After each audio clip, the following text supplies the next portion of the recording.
이게 참 흥미로운 주제죠.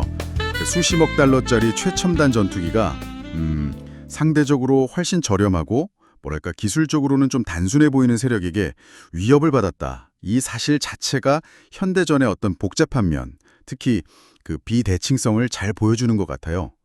그리고 스텔스 기술의 어떤 현실적인 능력, 또 한계, 이런 것들에 대해서도 다시 한번 생각해 보게 하고요. 네, 그럼 우선 사건 개요부터 좀 더 자세히 짚어볼까요?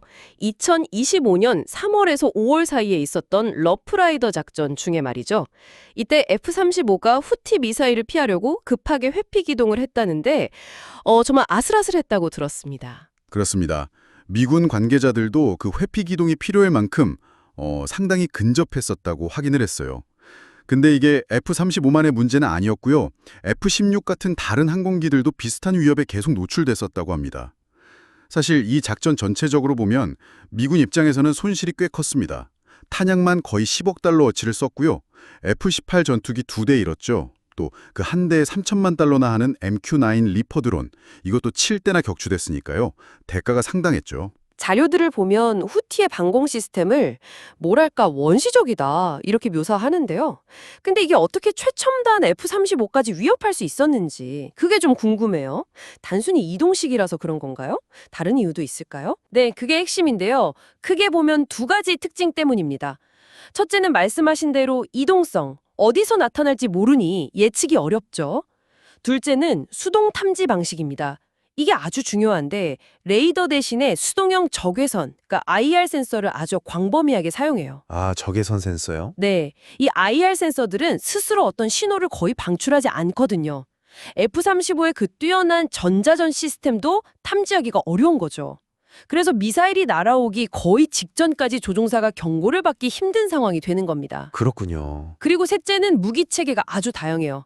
R-73 공대공 미사일을 지대공으로 개조한 거라든지 이란제 사컬 미사일, 구소련제 SA-6 같은 구형 시스템까지 이런 것들을 그냥 섞어서 즉흥적으로 운용하는 거죠. 이른바 잡탕식 전략이라고 할까요? 아, 그러니까 F-35의 스텔스 성능이 아무리 좋아서 레이더 반사 면적이 탁구공 크기다 이렇게 얘기해도 그건 주로 레이더 탐지에 대한 얘기고 후티가 쓴 적외선 센서는 열을 추적하니까 이건 또 다른 문제다 이런 말씀이시네요. 정확합니다. 스텔스라는 게 투명 망토 같은 게 아니잖아요. 그냥 탐지하기 어렵게 만드는 기술이지 절대 안 보이게 하는 건 아니거든요.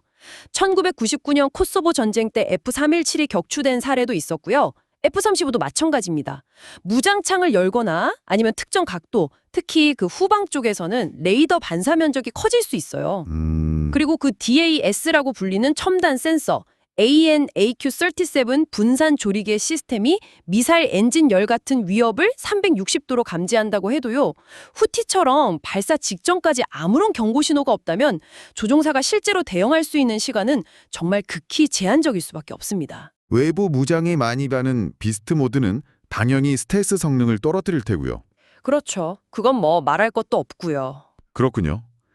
자, 그럼 이 사건이 우리에게 주는 핵심적인 교훈, 시사점은 뭘까요? 좀 명확하게 정리를 해볼 필요가 있겠습니다. 네, 크게 네 가지로 요약해 볼 수 있겠습니다. 첫째, 스텔스 기술의 명확한 한계입니다. 아무리 비싼 최첨단 스텔스기라도 완벽하지 않다는 것, 특히 수동 센서 앞에서는 의외로 취약할 수 있다는 점이죠. 기술적 명성하고 실제 전장의 현실은 다를 수 있다는 걸 보여줍니다. 네, 현실은 다르다. 둘째는 그 비대칭 전략의 효과가 정말 무섭다는 겁니다. 상대적으로 저렴하고 창의적인 방식으로도 고가의 첨단 군사 자산을 충분히 위협하고 교란할 수 있다는 게 증명된 거죠. 그렇죠. 셋째는 전략적인 자원 배분의 문제입니다. 이 러프라이더 작전에 들어간 비용이 어마어마하잖아요. 제한된 국방 예산을 과연 어디에 우선적으로 써야 하는가? 이런 아주 현실적인 질문을 던져줍니다.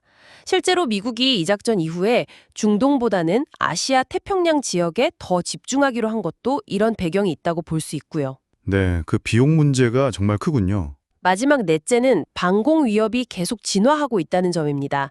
이동성과 수동 탐지를 결합한 방식, 그러니까 예측하기 어렵고 조용히 다가오는 이런 새로운 형태의 방공망이 떠오르고 있다는 신호죠. 아, 그 네 번째 지점은 특히 우리나라 입장에서 좀 주의 깊게 봐야 할 것 같네요.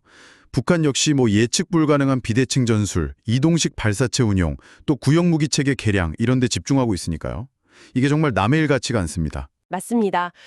그래서 고가의 첨단 무기를 도입하는 것도 물론 중요하지만요.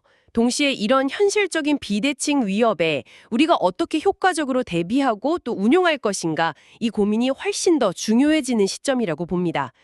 단순히 기술적으로 우리가 우위에 있다, 이것만 믿고 있을 수는 없다는 경고죠. 네, 그렇군요.